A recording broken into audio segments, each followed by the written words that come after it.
When you talk about the intention, for men, for the most part, it is not the intention, it's the penetration. That is the cheating. Yes. It really doesn't make any difference, the rest of it. What is everybody's standard for what you think is cheating? Well, that's a good one. That's a good one. Let's do it. Especially when we've already just gone through like what kind of monogamy or what kind of relationship. That's a good. Hold that thought for just a second. Let me see if I can tag something on here. Give you something to think about before you answer that question. Because the way we do marriage and the way we do relationships right now is way different than we used to do it in the 20th century, right?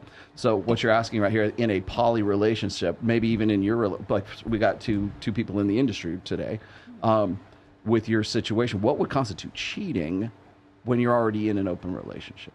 But go ahead, Kate. For me, yeah, you can answer your own question.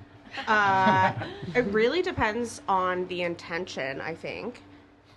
So sometimes if I'm with a guy and I see him kissing other girls, like that would be cheating.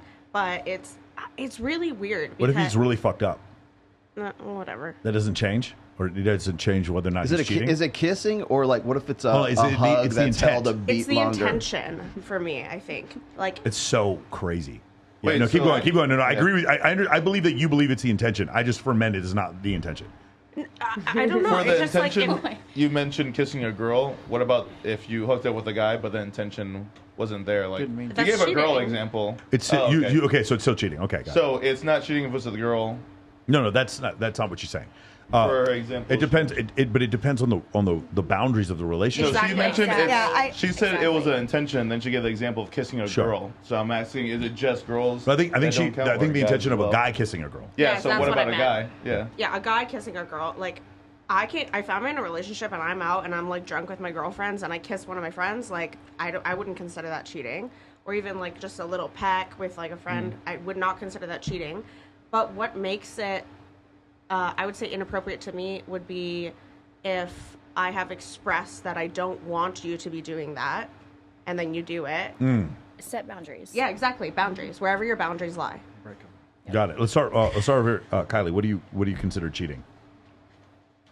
I mean, I think they just said it. That you agree with that? I just agree with what she just said. Yeah, absolutely. Yeah, I mean, just don't disrespect me publicly is it intent? And respect boundaries. Absolutely. I agree. But how do you set the boundaries? Like, what are the boundaries? We talk about it. Yeah, you talk about it. It's called communication and comprehension. So what do you talk about? Like, what's if you were to have that discussion with somebody, what would be like? Okay, if you I don't these want. boundaries, It's okay I'm to do this, but it's anymore. not okay. That's what it is. Yeah, but it's okay to do this, but it's not okay to do this. You could say like, what's Sure. too far for you? Yeah, sure. You know, like I'm comfortable with this, or Sometimes it this puts me at really risk for is this, or situational, this will though, hurt my feelings, etc. Some things are not situational. Vaginal penetration is not situational. That does not require context. That doesn't. I mean, other than like sexual assault, it doesn't require context. Eating ain't cheating and sucking ain't fucking. Is that what you're trying to say? No, what I'm trying to say is, let's say you have a history with some girl, right? And then she's gonna be out of the club, and then I know that you used to have a history with her, and then I see you making out with her. I'm gonna be pissed about it. Yeah. Because you think there's an emotional investment in it. Yeah. Women care more about that than men. Yeah, of course. Yeah. No, we can. I was going to get to that point, but that's definitely a big part of it. So when you talk about the intention, for men, for the most part, it is not the intention; it's the penetration. That is the cheating. Yes. It really doesn't make any difference. The rest of it, like I can tell you right now, they do surveys this on all the time. When they ask men and women what would bother you more as far as cheating is concerned, your boyfriend has spent money on another woman and has an emotional connection but no sexual intercourse, or he has sexual intercourse with a woman he does not have any feelings for. And then they do the same thing with men. They ask, would you rather not the woman have spend money and have emotional tie to this guy, and have no sex, or have sex and have no emotional? And it's crazy for women. Eye contact before marriage. Yeah. Just cheating. The fucking that was good. For women, it's like 87% of the time the emotional cheating is way more deleterious. They hate it so much more. For men, it's 97% of the time a penis going inside of my woman is worse than anything else that could possibly happen. Because let's go back 50,000 years ago. The worst thing to happen to me is not death. The worst thing for me to happen is for me to not have a child with you and for me to raise someone else's child, not realizing that my genetics do not get passed along because you slept with someone else behind my back. There's nothing possibly from a genetic standpoint that is worse than cuckoldry. Nothing. And that's the reason why men they act jealous. And there's some really crazy studies on jealousy.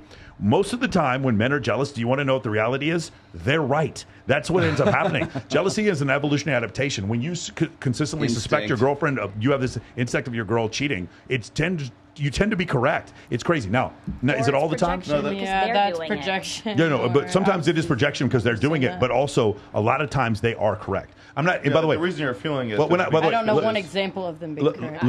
Let me Let me try to think of one from previous friends. Yeah, but maybe you're 21 years old. Okay, knowing everybody else that I know, and I've never heard it not one time. Okay, I can tell. It doesn't make any sense, I can probably tell you 100 times where I've seen a guy who's like suspected a girl of cheating, and it turns out he was correct. Now, here's the thing: it's not over 50%. It's a gut check. It's instinct. But what I'm saying women is, have the same thing. Yeah, I feel like it goes of course, both ways. for sure, Just feeling suspicious. You for just sure. know. But no, that's the thing. Jealousy is an evolutionary adaptation. It's not immaturity, and people say, "Well, it's insecurity." No. Well, go ahead. Yeah, that makes sense because if the goal is to survive long enough to pass on your genes, then the worst thing is to raise a child that's not yours because you didn't succeed where your goal as a animal is. So the guys that were more suspicious and had the instinct for jealousy and mate guarding, those are the guys who went on to pass on their genes, and the guys who didn't, they didn't. Yes. So there's a lot of nice guys throughout our evolutionary history that did not become our ancestors because they were super fucking nice and they were like, no, they're all pissed off at us in the chat right now.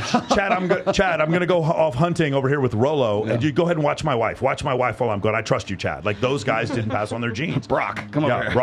Brock got to pass on his genes, and he was an asshole and did nothing. You know what I'm saying? Kylan. Is that what you said? No, Kyler. It's always a dude. There's always a dude named Kyler, and bro, stay away from Kyler. Why do you have a foam cannon over there? Yes. What's that? That's pretty crazy. But no, when I say proclivity to figure out cheating, it's not over 50%. Most of the time, they're not correct. What I'm saying is it's a statistically significant, high number of times when a man suggests or suspects that his girl's cheating on her, it's like more than 30% of the time. It's like a significant number. It's not over 50% of the time.